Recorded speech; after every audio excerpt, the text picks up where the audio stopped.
So I was thinking about authenticity today. What is it?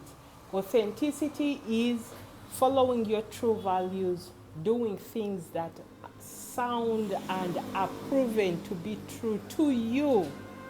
It doesn't matter what other people say or do. If it's true to you, you do it. Why do I like authenticity? Because it is supported. If you were born and designed to be a certain way and you actually do it, everything in life, in the universe, above and below, and all around you is supporting you to be the best and the better version of yourself in every way. So fight to be authentic. Our society is pulling us to be the fakest we can be, but you have the strength and the ability to pull yourself back and be true to you.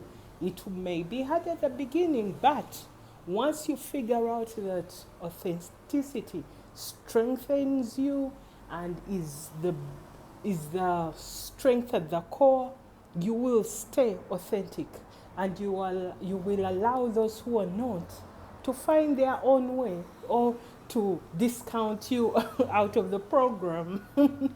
But stay true to yourself.